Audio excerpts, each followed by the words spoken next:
Quick interview question. What is double materiality assessment and how will you conduct it for our company? If this question just caused you a brain freeze in your interview, you are at the right place because we are about to hit the reset button for you. In this video, we will understand everything related to materiality, materiality assessment, material topics, double materiality, and how to conduct materiality assessment for any sector ranging from technology, energy to FMCG.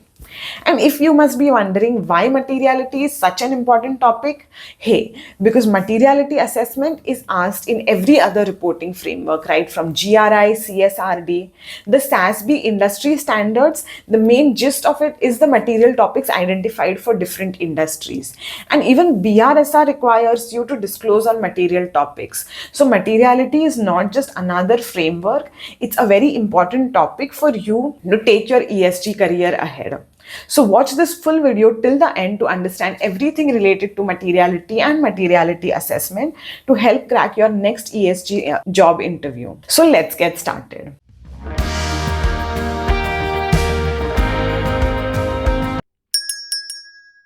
Okay, wait. So before we jump into all of these big concepts of double materiality, materiality assessment, let's start small. Let's understand what is a material topic. Now, material topic is any topic which is the most important topic for a company from an ESG perspective. So which topic is creating most impact for the company or on the company, or the company is creating on the world. So it could be something like energy, water, waste, gender equality, social equality, child labor, human rights, and it could range or differ from industry.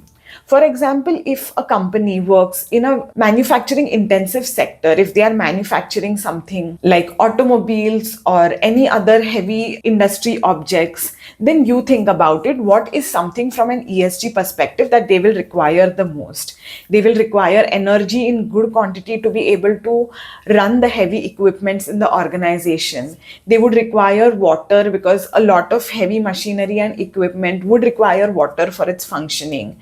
They would require waste management because manufacturing heavy industrial products would create a lot of hazardous or industrial waste. And at the same time, from a social perspective, topics like forced labor or child labor would become very essential for the company to make sure that the company is not having any forced labor or child labor.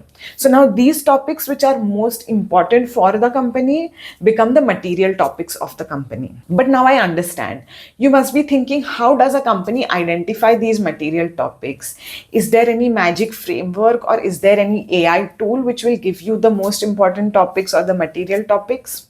So here, let's understand now how these material topics are selected. Now you must be knowing that a company has stakeholders. So a stakeholder is again any person, individual or organization who is getting impacted because of the decisions or the functioning of the company. So now take for example the employees of the company. Employees are one of the stakeholders because how the company functions, the company's policies, the company's revenue will impact the employees of the company in terms of their own salary or in terms of their working conditions. So employees are the stakeholders of the company. Similarly, take example of shareholders. Now shareholders are the ones who hold shares of the company. Again, shareholders would be impacted directly with the decisions of the company because they are investing a huge chunk of their money as shares in the company. Similarly, investors are investing their money in the company. So they are affected by the company's revenue, the company's operations, that the local communities operating around the company or living in the vicinity where the company operates. Now, how the company handles its waste, if it's disposing its waste in proper manner or not, and if that is causing pollution, that will directly impact the local communities who are living around the company. Similarly, if the company is extracting large quantity of water from a nearby water body, that is going to affect the local communities because even they are dependent on the same water body. So all of these people are the stakeholders of the company. And the list of stakeholders could be endless depending depending on who the company is run by, or what impact the company is creating, or what products the company is manufacturing. But by and large, if you're asked in an interview who are the different stakeholders of the company, you can say stakeholders are first of all the people or organizations or individuals who are getting the most impacted by a company. And examples of stakeholders could be employees, investors, shareholders, customers, local communities, government or regulatory bodies.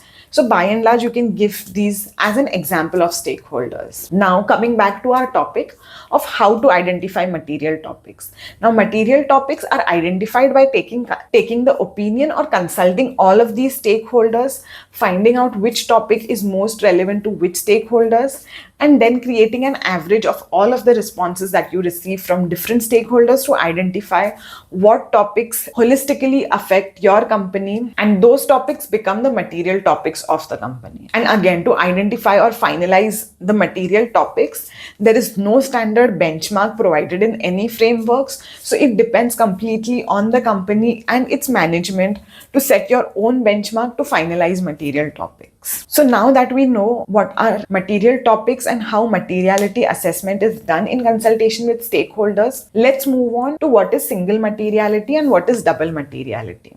Now, single materiality was a concept which was popularized by GRI, and what the single materiality concept said was that how the company affects ESG parameters such as the environment or the people or the governance outside the company because of the company's operations. And this is called impact materiality because it actually calculates the impact company has on the outside world. And this is also called as the inside out approach, in which you identify the inside, the company's operations and functions, and its impact on the outside world, which is to the people, planet, society, governance, human rights, etc. So by and large, this is impact materiality or single materiality because you are just considering one point of view or one perspective.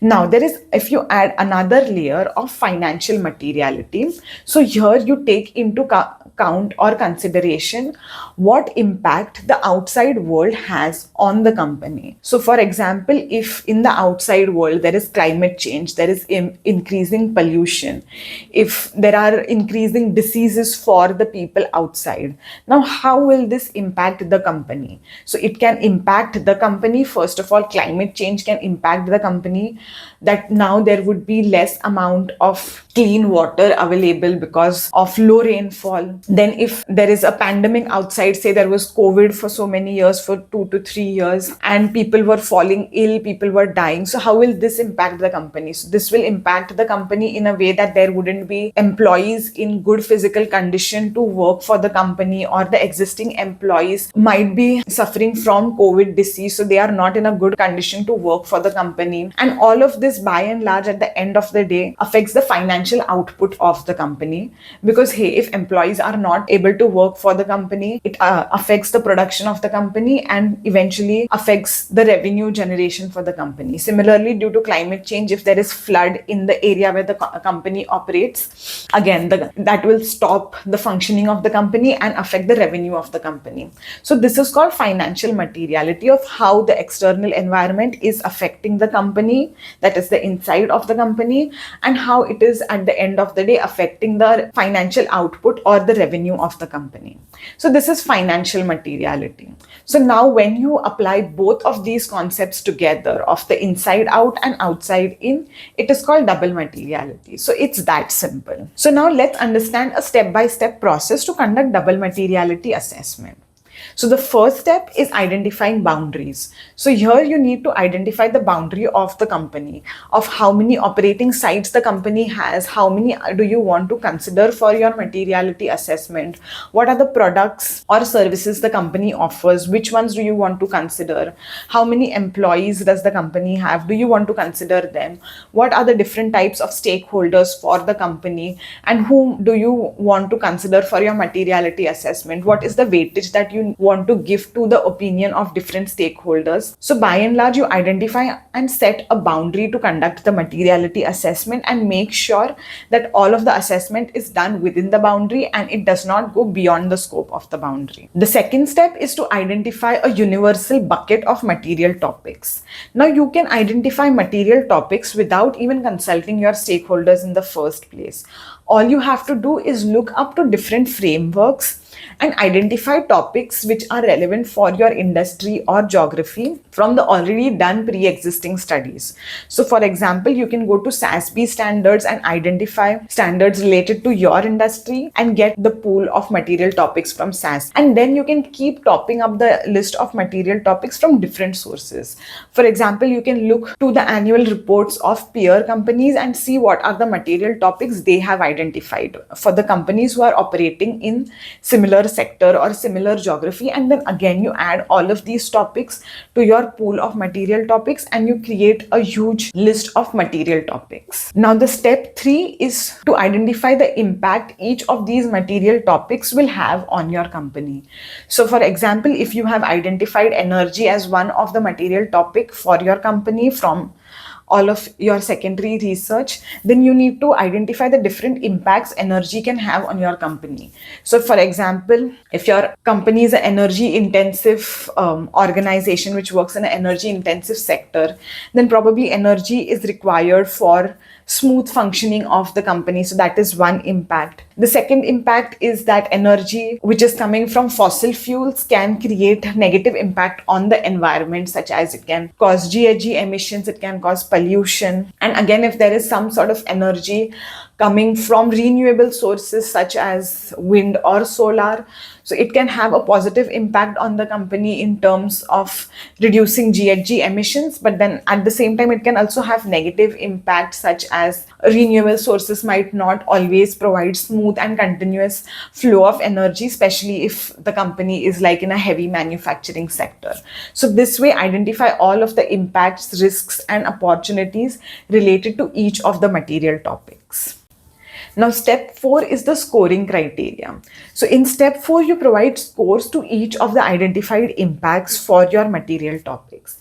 And these scores could now either be provided with the help of your own analysis, wherein experts in the sustainability team of the company are doing their own secondary analysis and providing score to each of the impact and the topic identified to find out which topic has the most impact, say on a scale of 1 to 5 or 1 to 10.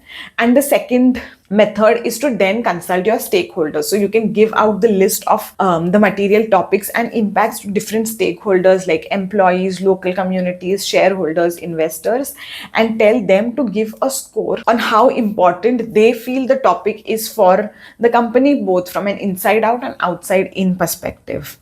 And the scoring, again, if you go through different frameworks like GRI or CSRD, different frameworks require scoring on different criteria. So for example, CSRD requires you to score each impact on parameters such as the scale of the impact, scope of the impact, and the irremediability character of the impact. Again, you also have to rate the impact on how likely it is to happen, so the likeliness. And if it is a negative impact, then how easy or difficult it is to remediate it, so the irremediability of the impact. And then the final score for the impact or the topic is identified with the help of averaging all of the scores that you have received for different parameters.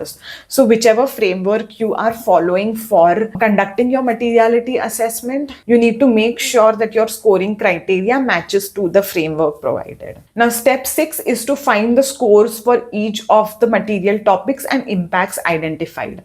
So one material topic like energy we discussed had 4 to 5 impacts. So each impact might have different scores received on different parameters from different stakeholders, and now it is the job of the internal sustainability experts or the sustainability consultants to visualize and then come to an average or a conclusion of which stakeholder needs to get the highest weightage while giving opinion for this particular material topic, and which criteria needs to have a smaller or larger weightage for this particular material topic, and then arrive at a single score for each material topic. The next step is to set a benchmark to finalize your material topics. Now, in your universal pool of material topics, you might have identified 20 material topics, and each topic might have 4 to 5 impacts. So you might have 100 impacts identified, and you might have received scores for each of the impact and each of the material topic. So now it's your time for the company's management to decide on a benchmark that, out of the list of 20 material topics, probably the top 8 are going to be our material topics, or probably topics that cross a threshold of 50% scoring are our material topics. So the company and its management needs to identify a benchmark setting standard to finalize the material topics. Now, once these material topics are identified and a list is formed, you have to represent it in a way that everyone understands what your material topics are. So if you must have seen annual reports of different companies, you must have seen this materiality matrix on, as you can see on the screen. So this materiality matrix is nothing but it shows where the different material topics lie as per their scoring criteria basis the scoring provided by different stakeholders. So the topics which fall in the first quadrants are the most important material topics because they have a high scoring criteria on the inside in as well as the outside in approach. But then in the remaining 3 quadrants, the scoring differs and it's visualized on the x-axis and y-axis depending on the scoring that they have received, the material topics have received. And in this way, the material topics in your first quadrant are the ones which are the most material, and that is how you represent or you showcase it in your annual report or on your website that these were the universal bucket of topics identified, and basis analysis, these are the ones which are most material for the company. And now let's do a self-practice exercise so that all of you all get a better hang of what materiality is and how materiality assessment is done. So take any company of your choice, identify the sector in which the company operates, and try to form the universal list or the universal bucket of material topics so that you understand how and from where different material topics are coming for that particular company. Once you have the list of universal topics, go ahead and talk with different people in different walks of life, people who are shareholders, people who are investors, people